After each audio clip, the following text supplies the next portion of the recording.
তলে তলে সবাই টেম্পু চালায়, আমি কইলেই হরতাল।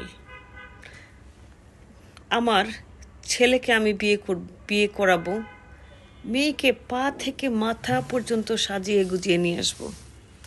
আমার ছেলের বউ থাকবে রানীর মতো, একটা কাজও করাবো না। আরে বিয়ে করাইছি কি কাজ করানোর জন্য?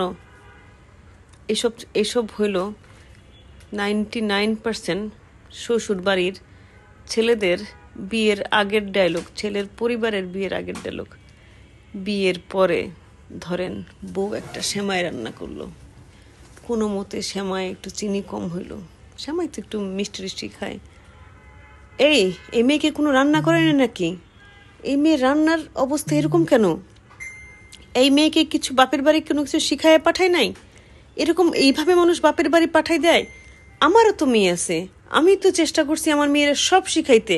আমার মেয়েরে যেমন রানীর মতো রাখতে শিখাইছি, আবার আমার মেয়েরে আবার আমি সব একদম কাজের লোক একটাও লাগবে না এমনভাবে কাজ শিখাইছি।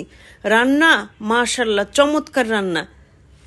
ধরেন দেখেন, যে বউরে দিয়ে কোনো কাজই করাবে না একদম, আমরা তো ওরকম শ্বশুর বাড়ি না।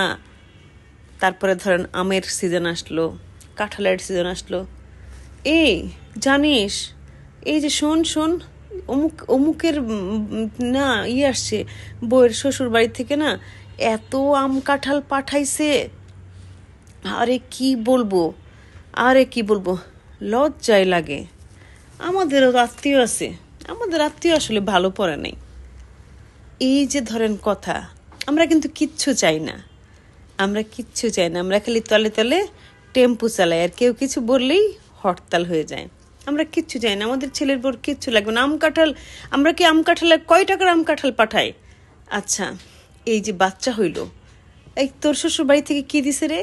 দেখ, অমুকের শ্বশুর বাড়ি থেকে এই যে পুরা মেয়েরে মাথার তাজ থেকে শুরু করে হাতের চুড়ি, কত টাকা দিল শ্বশুর বাড়ি। এই যে কি জানি ডেলিভারির টাকা, অমুকের টাকা তমুকের টাকা, ফল টল অমুক তমুক। আমাদের আসলে ভাগ্যটাই ভালো না। এসব হচ্ছে কি জানেন? তলে তলে টেম্পু চালায়। আবার আপনারা যদি বলেন তাহলে আমরা ওরকম পরিবারই না, আমরা কি পরের আশা করি নাকি?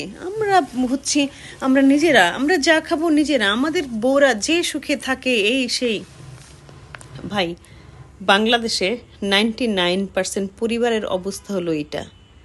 আর যারা ধরেন বউ হয়ে আসে, মেয়ে থেকে বউ, তাদের যে একটা অভিজ্ঞতা হয় স্যাসা এবং স্যাসার বাইরে, যদি সেটা হয় জয়েন্ট ফ্যামিলি, তাহলে তো কোনো কথাই নাই। আপনার জীবন যাবে হচ্ছে এসব শুনতে শুনতে। সেক্ষেত্রে আপনার কি করতে হবে? একটা জিনিস করতে হবে, সেটা হচ্ছে প্রচুর চুইংগাম কিনতে হবে। চুইংগাম কিনতে হবে কি জন্য?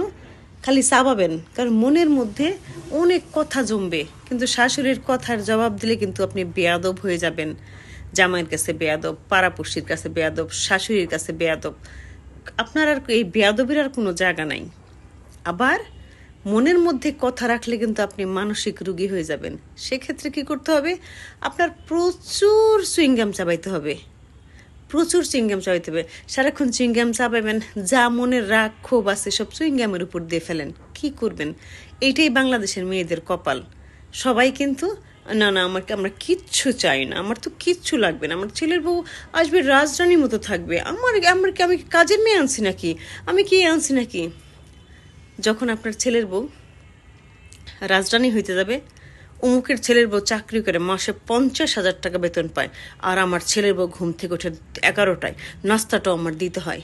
এই ধরনের ডায়লগ শুনে শুনে শুনে শুনে পাগল হয়ে যাবেন। মোটামুটি বাংলাদেশে মানে সংসারের রিলেশনশিপ মনে হয় বিয়ের 1 বছরের মধ্যে শেষ।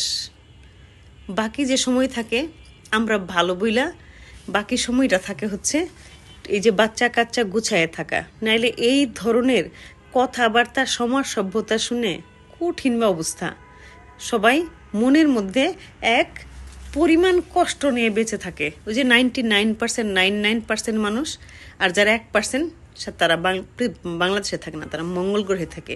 মাঝে মধ্যে আসে দেশে, তারপরে আবার দেশে হঠাৎ করে উড়ে যায়। ভালো থাকেন সবাই, আল্লাহ হাফেজ।